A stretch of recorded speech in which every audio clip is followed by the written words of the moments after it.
Hi everyone, my name is James Feeney. Welcome to or back to my channel.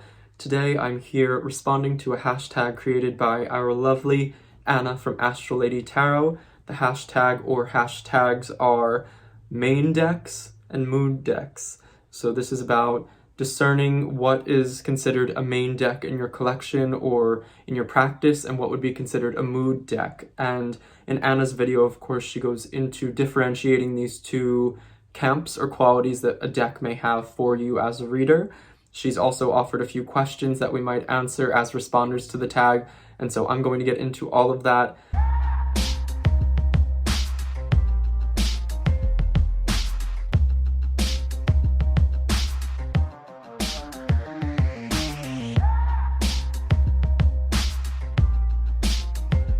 Anna's original video will be linked down below along with her channel, as well as the other prompts or other responses to this tag that I've seen. So far I've watched Hanny's from Fierce and Pretty, Mary Grace Farron's, and Manuela's from Place of Stillness at the time of filming this. So without further ado, I'm going to get into my main decks versus my mood decks and hopefully answering those questions Anna has posed to us.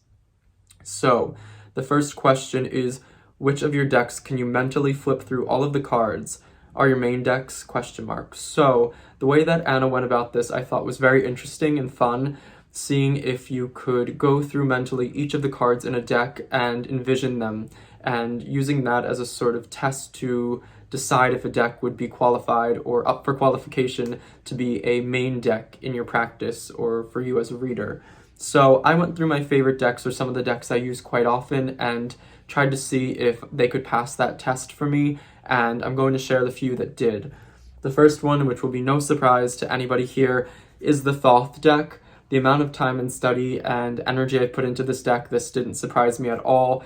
I usually actually think of life in terms of this deck, so I'm constantly taking scenarios that happen, people that I meet, moods, aspects of a story. I'm using this deck for more than divination. I do use the images and what they symbolize to me as touchstones, talismans, representations of the cosmos at large, so it was no surprise to me that I could sort of bring up all of these cards in my head. It's the deck I use the most for myself, the deck that I mostly use for clients, and so this to me would be at the pinnacle or the peak of what my main deck is. One of the questions farther down the line that Anna did pose was asking, do you have a perfect deck? My answer to that, in short, is no, and I don't want a perfect deck, nor do I think that one actually exists, objectively speaking, anyway. But the idea of perfection to me is reaching something that cannot be surpassed. Perfection is the goal, it's the arrival point, and what fun is it to arrive somewhere and not have anywhere else to go or any sort of forward momentum or forward growth to traverse, if that makes sense. I don't want to reach the ultimate outcome because I think I would get bored and be confused and not really know what to do. To me, perfection sounds boring. To me, imperfection and striving for better and striving toward something that will never be reached is a lot more fun than actually getting to that destination. So the closest that comes to perfect for me would probably be the Thoth at the given moment in my practice. However, I don't think it's perfect. I do think the way we relate to each other and our relationship is we are perfect for each other in a way, but I don't think it is perfect. And of course, I am not perfect as a reader, so there's that. But I do think our communication is seamless. I'm never left guessing. It never goes cold on me. We speak the same language. The way that this deck seems to communicate in its images and the way that I read with it, there's no sort of language barrier or sort of, we have the same sort of unique lexicon, I guess, that you kind of pick up with friends and people that you're close to, where you have little phrases and sayings and insiders that you simply get, or you never really have to explain the backstory or intricacies of what you're going through because they already have all of the context that's needed to feed into the situation, so you don't spend useless time trying to be understood. You can simply be yourself. This is the deck I have that with the most. Now, another main deck that passed this test, and this one wasn't surprising either, is the Rider-Waite-Smith, the traditional one. I just brought out my plaid back version. Of course, this is the first deck I ever owned, And the only deck I had for I think about the first 4 or so years of my practice, I only owned one deck at that point, and it was all I was using. So it is my home base. It's the deck that raised me as a reader, and so in that way we have our own history and form of communication. To me, I almost view my relationship with the Thoth and Rider-Waite-Smith as this being where I grew up, the town I was raised in, the family that you're born into, and the Thoth sort of being the place I chose to move on my own, the family that you make for yourself with people that you find and have sort of a connection with or like-minded interests, things like that. So this is where I'm from, and you can't control where you're born, you can't control who you're related to by blood, but you can control where you choose to end up in life and the people you choose to surround yourself with. So to me, they sort of represent those aspects of myself, my formative stages, my genesis as a reader, and who I am now and who I choose to be. So as main decks, they do kind of encompass or bring together this sort of duality of aspects of myself, which I really enjoy. I do know I can be a bit critical and dismissive of the Rider-Waite-Smith, but it is a deck that I love and will always hold a place in my heart. I can pick this deck up at any point and read with it without issue. It is one of those decks similar to the Thoth and all of my main decks where I can pick it up at any given point, not need to question what I'm doing, not second guess myself. There isn't a lot of reaching as far as interpreting the cards or working intuitively. I know I sometimes speak to the idea of liking abstract decks or decks that don't have so much scenic imagery that's going to funnel me into a meaning, and I speak to the Rider-Waite-Smith as being one of those decks that's a bit too scenic for me. Well, that is sometimes the case. I guess I will redact that statement a bit in saying that it is easy to take these very simple scenes and transpose them or use them as metaphors for other aspects of life. Of course, wands shooting out of the sky is not something we're actually going to encounter. We're unlikely to find ourselves in this scene. It is easy to take these as energies or archetypes or just basic guidelines that represent an idea or a concept. And so the Rider-Waite-Smith is a really wonderful deck for all readers out there. It's a wonderful system. I do think there's depth in it. I think it's just harder to find that depth, or it's not right there for you to pluck and study right at the get-go. You kind of really have to take your time to invest it. And this is a deck that I think you can get away with less study. You can get away with not looking into the symbolism and still read with it. And to me, that is frustrating. Whereas the Thoth, I had to study to be able to use it. It is one that I think to use in an adept sort of way, you do need to put time into it. Whereas with this deck, it is a lot easier. And so it's, for me, I guess it was easier to dismiss it in the same way that one might dismiss their past or their roots in their life having gotten to a different place. But this does hold a special place in my heart, and it's one that will always remain. It's one that I will always pick up at some points and use. It's one that I use somewhat regularly, actually, despite what others may believe based on what I talk about. It's always on my reading table, and I love it. It is a main deck to me. Now, I have 2 other main decks that I'll speak to briefly. One that was a bit of a surprise that passed that sort of flipping through the cards test is the Tarot of the Alchemical Magnum Opus by Robert M. Place. Likewise, I do think that the traditional Alchemical Tarot by Robert M. Place would pass the test as well, but this is the one that I favor between the 2. I was kind of surprised that I could run through all of these images in my head and come up with all of them.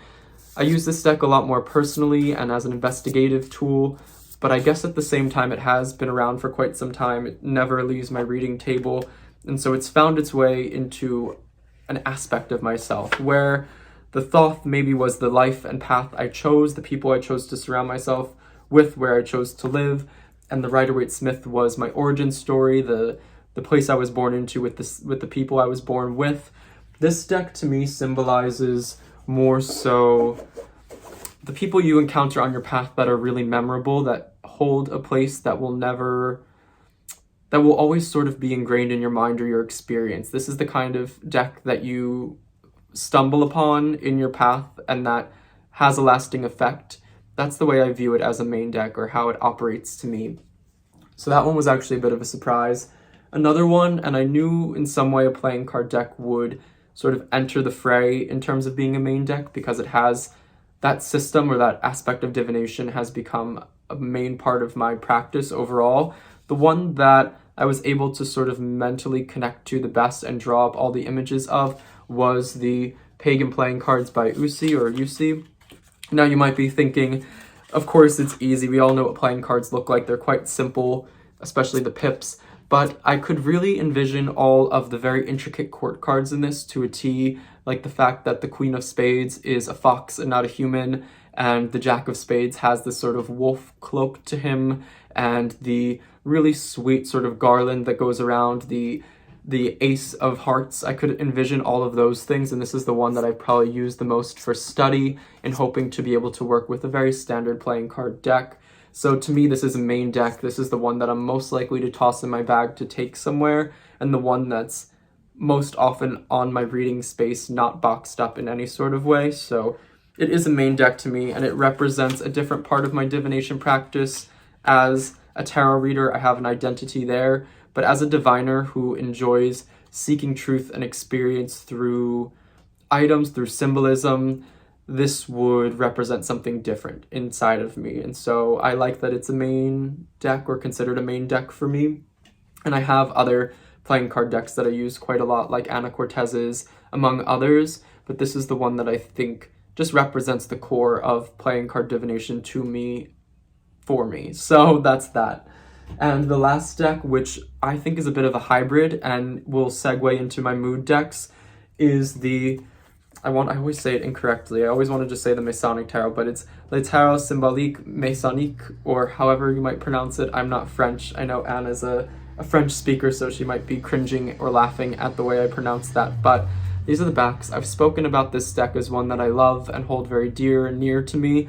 Now, the reason it's a mainstay deck but also a mood deck is because it sits somewhere in between the way that I would categorize a main deck versus a mood deck.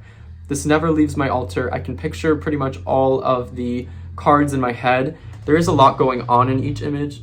Apologize for the audio. We're in the midst of some snowy times, and there are snow blowers and people plowing the streets, but I can picture most of these cards in their entirety in my head. Of course, there are probably small symbols that I can't draw up, but I can get the general idea. This never leaves my reading table. I enjoy it. I love it. It's something that speaks to me in a very unique way, in the way that a main deck would. However, mood decks to me are decks that have specific purposes that I don't feel like I can use at all times. I think one of the questions was, what decks are your mood decks and why? To me, anything that isn't a main deck is a mood deck, and what makes it a mood deck is that I don't feel like it can do everything. For example, the decks that I classify as main decks, I can use for any and everything. They can cover all of the bases. There isn't a subject matter or an inquiry or an area of life that they would fall flat on or that I wouldn't turn to them for. With the mood decks, they generally tend to fit into the space where they are very adept at answering inquiries or being pulled out for certain things. And this is a deck that's kind of finicky about when it gets used, in my opinion. It doesn't want to be used on any and everything, and we both kind of have to be in the right mood to communicate. So it might be a little bit standoffish if it's not the right time, and likewise, for me as a reader, I'm not always called to pick this up for a lot of things. So while we love each other, we need our space. And so it is a mood deck, but it's also a moody deck in that it's moody towards me sometimes and it doesn't want to be used. But I do love it, and it's one that could eventually become a main deck. All of the decks that I mentioned as mood decks could at one point in time become a main deck. I have many decks. I'm not going to mention all of my mood decks because I do consider any other deck that wasn't a main deck a mood deck. I've picked out some that have more time in my practice that I find I pick up more, that enter the rotation on my reading table often, and that have very particular times of use in my practice. This to me is the perfect hybrid in that I would classify it somewhat as a main deck, but I can't use it all the time, so I wouldn't want to think of it quite in that way. We have an interesting relationship for sure, so it adds some complexity to my reading. I do like that. Now, Anna asked, what is an intimate relationship with your deck, with your tarot deck to you? For me, an intimate relationship with any of the decks before we get into the mood decks, a few examples, would be the fact that I can communicate with a mood deck effortlessly. Like I spoke to that idea of not needing to explain my context, not needing to alter the way I speak or think to fit with what the deck represents, and likewise what the deck brings to the table is something that I can understand so fluidly and seamlessly that I'm not left without words. I'm not left reaching for anything. I'm not left trying to interpret. I can just be with the deck. I can just flip over the cards and use it at will. And to me, that is intimate. The idea of fluid, seamless comfortability and communication with the deck creates an intimacy. And that's something I have with all of my main decks, I would say, and even some mood decks. So do you work more with your main decks or mood decks? That's a tough one. I would definitely say I work more with my main decks just because I do client readings, and so the main decks come out for that. And then when it comes to my personal practice, I kind of have a 50-50 split between my main decks and my mood decks. So I would side with saying the main decks get used more. Plus, I'm not traveling now, but if I ever travel, I'm very unlikely to take a mood deck. I am very likely to take a main deck with me. So there's that as well. Getting into a few of the mood decks, I just picked a few. For me, a mood deck is something that has a very distinctive personality that I can resonate with on a really high level at certain states in certain points, depending on where I'm at. One is the Le Tarot de Marseille par Polka. I've mentioned this before. It's not technically a Marseille. It does have a pippish style to it. It's a bit gory and violent at times, so warning for anybody who's not into that, maybe skip ahead a little. But I love it. I think it's extremely funny. It's satirical. It like makes fun of society, of people, of all sorts of things. It cracks fun at death and the idea of mortality. So to me, something about that is a humor of its own, to be able to laugh in the face of death or at the idea of the inevitable. There's something about it. It's dark humor. It's silly in a way. So it's like this twisted trickster in some light. And I like the fact that it can make fun of very serious things. There's definitely times when I'm yearning for something like this, or when I'm in a space that feels very much like this, when I would pull out this deck to just have fun with or ask certain questions that might pertain to matters that feel of this nature. So a bit twisted and sick in some ways, but also extremely funny, and it has its place. It's a wonderful mood deck in my collection. Now, you may have noticed that there were no oracle decks in my main decks. Like we had, don't want to drop everything everywhere. There were of course was a playing card deck, which I don't consider an oracle, but I do have some oracle decks in my mood decks. My oracle decks to me are all mood decks. None of them are so ingrained in my practice that I would consider them a main deck, but a few of the oracles that I use often, and these would be oracle cards that I might actually bring into client readings for kind of wrap-up cards or to add a little bit of a flair or flourish. One is l'Oracle des Reflets, and it's just this it feels old school in the way an oracle deck might be. I don't really use those affirmation type oracle decks. I use ones that are a little bit more geared toward divination, and this is one that can be used in that way. It reminds me of like tea-stained old ink paintings or prints. Kind of reminds me of reading with tea leaves. I like to pull this out for at nighttime. I'll light a candle. It's nice and dark and creates a mood. So that's a deck I would use then, or a mood deck for that time. And that's the mood it sort of encapsulates for me anyway. And another one is the Holistic Astrology Cards for Guidance, Forecasting, and Healing by Carney Zor. Illustrations by Maya Rivet et al. Maya Rivet. So this is probably my favorite astrology deck because it offers more than just the sign or a keyword or something like that. The imagery is actually really evocative, and so I'll use this actually more so to create my birth chart, to look at things. So less divination, more use in astrology readings I do for myself and others, but I love the imagery. It's very sweet. So of all my astrology decks, that's the most likely to be used at any given point. Love that one. And then I just have pretty much 2 more Oracle decks that I would consider using frequently. One is the Illuminated Earth Oracle.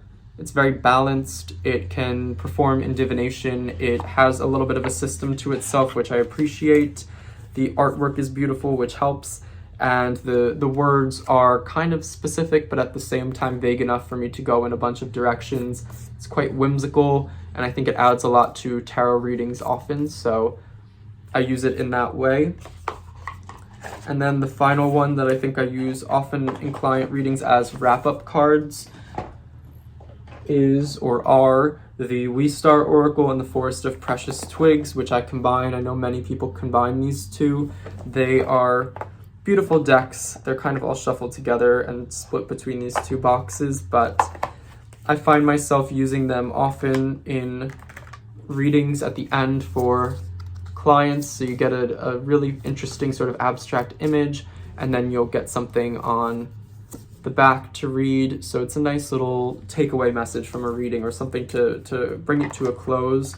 So I'll use those often like that, and to me it's more, not quite an affirmation, but also not divinatory. It's more of just, it's contemplative. And of course, when ending a reading, I personally like leaving a reading with something to chew on, something to think about in terms of the reading, so these do that for me. So that is, they're more reflective in nature as an oracle deck, those 2.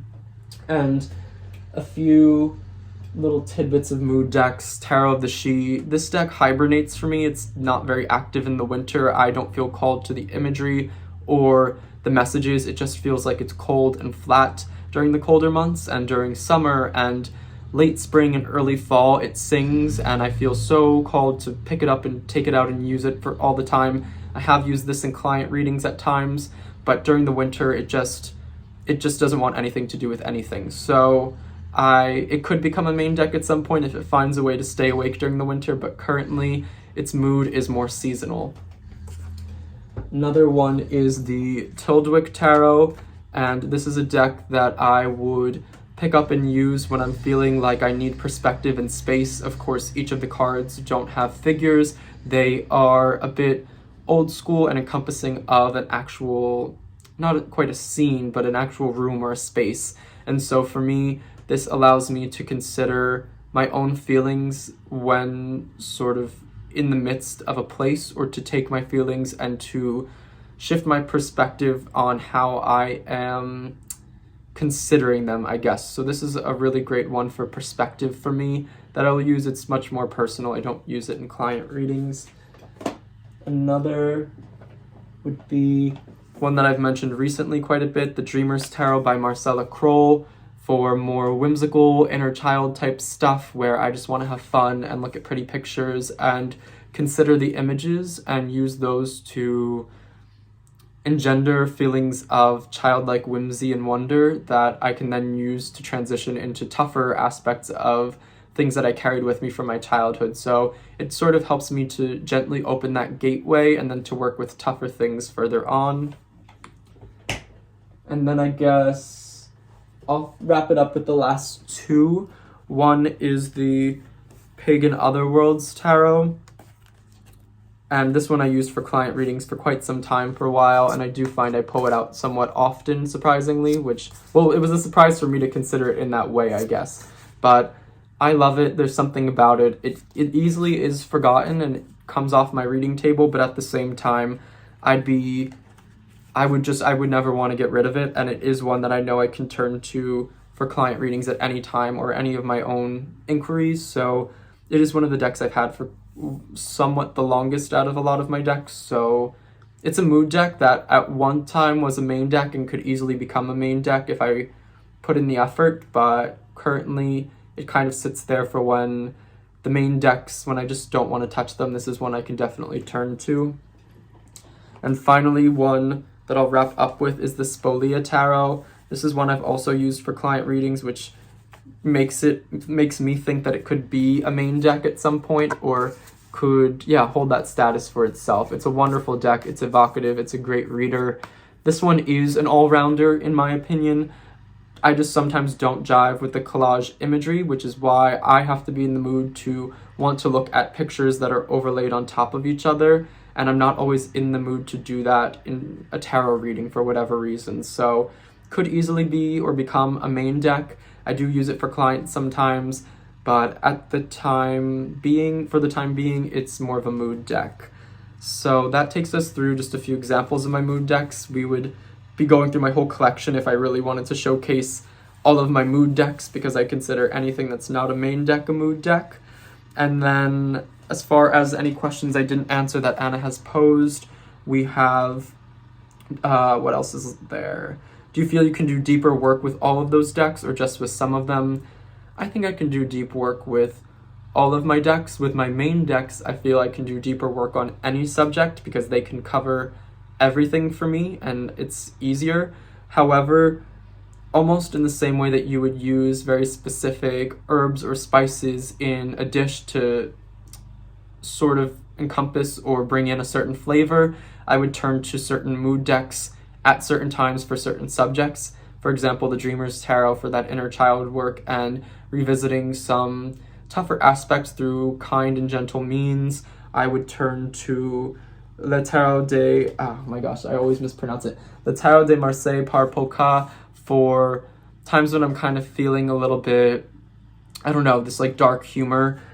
So the work that comes from the mood decks is a lot more specific and honed to its specific purpose, whereas the main decks I feel I can use for deeper work on pretty much all subject matter. I think that covers all of the questions that Anna has posed as well.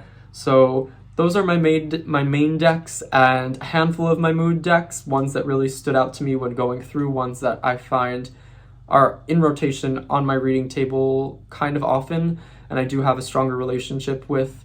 I'd be curious to know what others' main decks and mood decks look like.